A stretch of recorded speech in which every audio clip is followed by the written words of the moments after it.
জান্নাতীদের এখনো বিশ্বাস হতে চাইছে না তারা চিরস্থায়ী বেহেশতের অনাবিল সুখের রাজ্যে বিচরণ করছে। বিস্ময়ের ঘোর কাটছেই না। এই জীবনে বিরক্তিকর কিছুই নেই, বাজে জিনিস নেই। আনন্দের অকল্পনীয় সব উপকরণ ছড়িয়ে ছিটিয়ে আছে সর্বত্র।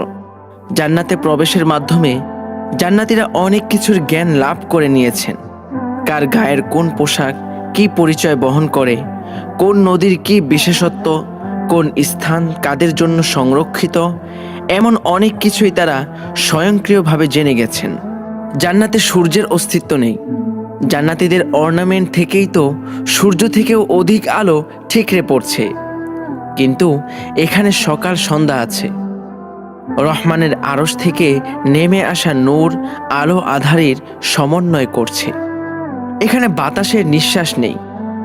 সুবহানাল্লাহ ও আলহামদুলিল্লাহ জান্নাতবাসীর শ্বাস প্রশ্বাস। এখানে সপ্তাহ আছে। শুক্রবারে গণসম্মেলন হয়। সে গণজমায়েতে উত্তরের সমীরণ বয়ে যায় মেশকের রেণু ছিটিয়ে। জান্নাতবাসীরা এই রেণুর ছোঁয়ায় আরও রূপবান ও রূপবতী হয়ে ওঠেন। এরপর পরিবারের কাছে ফিরে একে অন্যের দিকে তাকিয়ে বিমোহিত হন। জান্নাতে 4টি গুপ্ত সমুদ্র আছে। আরশ থেকে উৎসারিত হয়েছে 4টি নদী। একটি সুপেয় পানির, আরেকটি সুস্বাদু দুধের, আরেকটি তৃপ্তিদায়ক শরাবের, অন্যটি খাঁটি মধুর। এগুলো থেকে আবার 4টি ঝর্ণা প্রবাহিত হয়েছে। সালসারিন থেকে জান্নাতীরা ইতিমধ্যেই পান করেছে। আরেকটি হলো কাউসার, এটির তলদেশও কস্তুরীর। আরেকটি তাসনিম, এটি মধুর মিশ্রিত। আরেকটি বারিক, এই নদীর পাড়েই শহীদদের রূহ এতদিন বসবাস করেছিল। সময়ের আবর্তন মানেই আয়ুর হ্রাস। সময়ের উপর ভর করে যত কিছু সৃষ্টি হয়েছে আল্লাহ সেসব ধ্বংস করেছেন। আসমান, জমিন, পাহাড়, পর্বত, সব কিছু। জান্নাতীরা এখন সব ভয় ডরের ঊর্ধ্বে। দৈহিক সুরক্ষা নিয়ে তাদের মনে আর দ্বিধাদ্বন্দ্ব নেই। কিন্তু পৃথিবীতে তারা মৃত্যুর স্বাদ আস্বাদন করেছিল, তাই আত্মার বিনাশ নিয়ে তাদের মধ্যে আশঙ্কা রয়ে গেছে। তাই আল্লাহ নতুন ফরমান দিয়ে তাদেরকে শাশ্বত জীবনের নিশ্চয়তা দিতে ইচ্ছে করলেন। জান্নাত ও জাহান্নামের মাঝের পাটাতনে একজন ফেরেশতার ডাক শুনে সবাই সেদিকে তাকালো। ফেরেশতার হাতে একটি সাদা মেষ। সে বলল, হে জান্নাতবাসীগণ। ডাক শুনে সেদিকে তাকিয়ে এমন দৃশ্য দেখে জান্নাতীরা ভাবল, না জানি তাদের বর্তমান অবস্থা থেকে তাদেরকে বহিষ্কার করা হয়। তখনই ফেরেশতাটি হাঁক দিয়ে বলল, হে জাহান্নামীরা। এবার জাহান্নামীরা মনে মনে এই ভেবে উৎফুল্ল হলো যে হয়তো তাদের বর্তমান অবস্থা থেকে তাদেরকে মুক্তি দেয়া হবে। অতঃপর জাহান্নামবাসীদেরকে বলা হলো, তোমরা কি একে চিনো? তারা বলল, হ্যাঁ, এ হলো মৃত্যু। অতঃপর জান্নাতবাসীদেরকে বলা হলো, হে জান্নাতবাসীগণ, তোমরা কি একে চিনো? তারা উকি দিয়ে তাকিয়ে বলল, হ্যাঁ, এটা তো মৃত্যু। এরপর তাদের সবার সামনে মৃত্যুকে জবাই করে দেয়া হলো এবং ঘোষণা শোনা গেল, হে জান্নাতবাসী, তোমরা আজ থেকে চিরস্থায়ী, তোমাদের আর মৃত্যু নেই।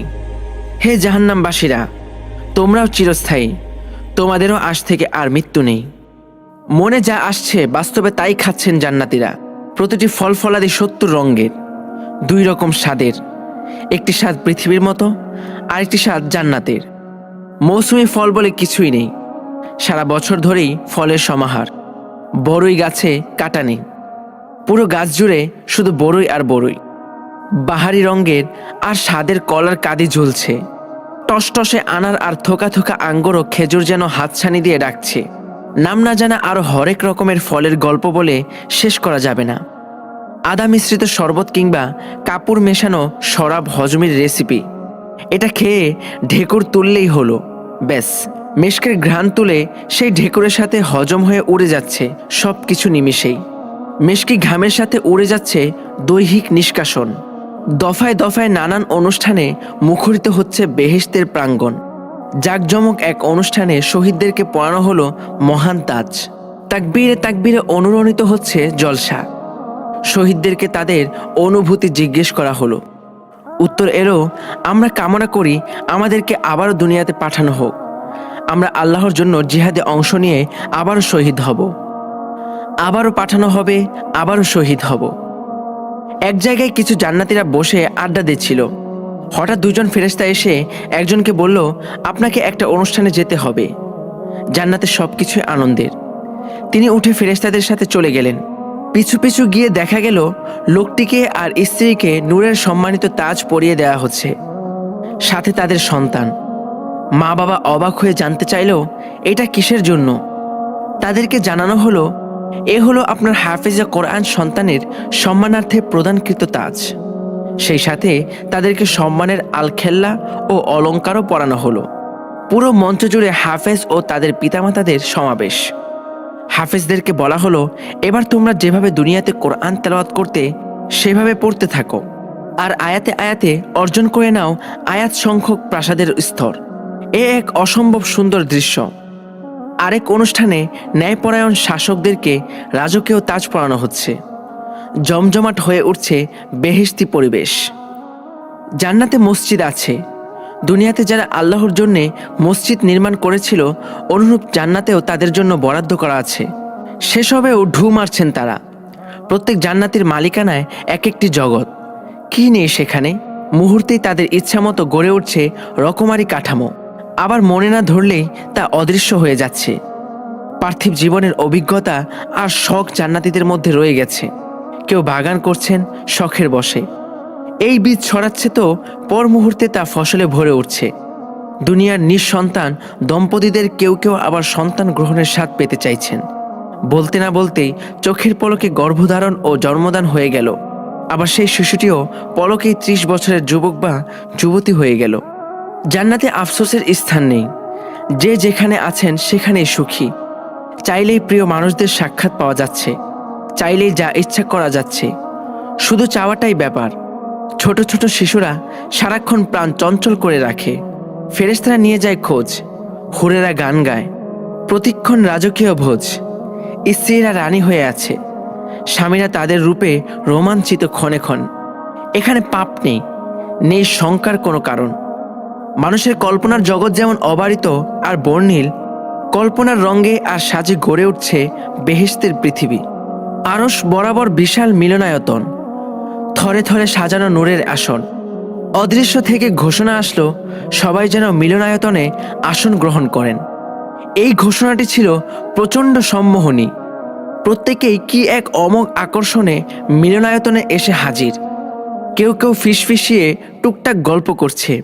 হঠাৎ অদৃশ্য কোনো ইশারায় পিনপতন নীরবতা নেমে আসলো জান্নাত জুড়ে। আরশের দিক থেকে ভেসে আসলো সেই বহুল আকাঙ্ক্ষিত কণ্ঠ, আমার প্রিয় বান্দারা, তোমাদেরকে আমি ভীষণ ভালোবাসি। এই বেহেশত আমি তোমাদের জন্য সাজিয়েছি। তোমাদের প্রতিটি মনোবাসনা পূর্ণের ব্যবস্থা করেছি। তোমাদের আর কিছু চাই কি? জান্নাতীরা বলল, ইয়া আল্লাহ, আপনি আমাদের মুখ উজ্জ্বল করেছেন, জান্নাতে প্রবেশ করিয়ে জাহান্নাম থেকে মুক্তি দিয়েছেন। এর বেশি আর কী বা হতে পারে? আল্লাহ বললেন, তোমরা কি চাও না আমি তোমাদেরকে এর চেয়েও বেশি এমন কিছু দান করি যা আর সব কিছুকে ছাপিয়ে যাবে? এরপর আল্লাহ তার পবিত্র আদি রূপ নিয়ে জান্নাতবাসীর দিকে তাকালেন। একমাত্র যে পর্দাটি এতদিন আড়াল করে রেখেছিল মহাজগতের রহস্যকে, তা সরিয়ে নিলেন। জান্নাতীরা উপরে আরশের দিকে নির্নিমেষ আল্লাহর প্রকৃত চেহারা দেখতে থাকলেন। চারপাশের সব কিছু যেন থমকে গেল। জান্নাতের চোখগুলো যেন চিরস্থির, পলকহীন অতৃপ্ত চোখে দেখে চলেছে সৃষ্টির স্রষ্টাকে। সে দেখার পরিতৃপ্তিতে কোনো পরিসমাপ্তি নেই। কত যুগ যুগান্তর শেষেও মনে হচ্ছে অতি সামান্য। বিশ্বজগৎ জুড়ে কেবলমাত্র একমাত্র তারই অস্তিত্ব। দয়াময় আল্লাহ, অপরূপ মেহেরবান আল্লাহ। সেই জাদুমাখা সাক্ষাতের মধ্যেই শোনা গেল আল্লাহর কণ্ঠ, আজ আমি তোমাদেরকে আমার সন্তুষ্টি উপহার দিলাম আর নিজেকে আত্মপ্রকাশ করলাম আমার ভালোবাসায় তৃষ্ণার্ত প্রতিটি আত্মার জন্য। তোমরা চিরসুখে থাকো, চিরঞ্জীব হও। এভাবে কতকাল কেটে যাবে জানি না। কালের হিসাব আসছে কেন? কালের বিনাশ তো হয়েছে সেই কবেই। প্রিয় বন্ধুরা, এই ছিল আমাদের নবীজির সাথে পরকালের যাত্রা সিরিজের সর্বশেষ ভিডিও। সিরিজটি কেমন লেগেছে অবশ্যই কমেন্ট করে জানাবেন। আপনাদের কমেন্টগুলো আমাদের ভিডিও বানাতে অনুপ্রেরণা যোগাবে। আর ভিডিওগুলো অবশ্যই শেয়ার করে দিবেন। আর আমাদের চ্যানেলটি সাবস্ক্রাইব করে আমাদের সাথেই থাকুন। দেখা হচ্ছে পরবর্তী ভিডিওতে। শেষ করছি। আল্লাহ হাফেজ।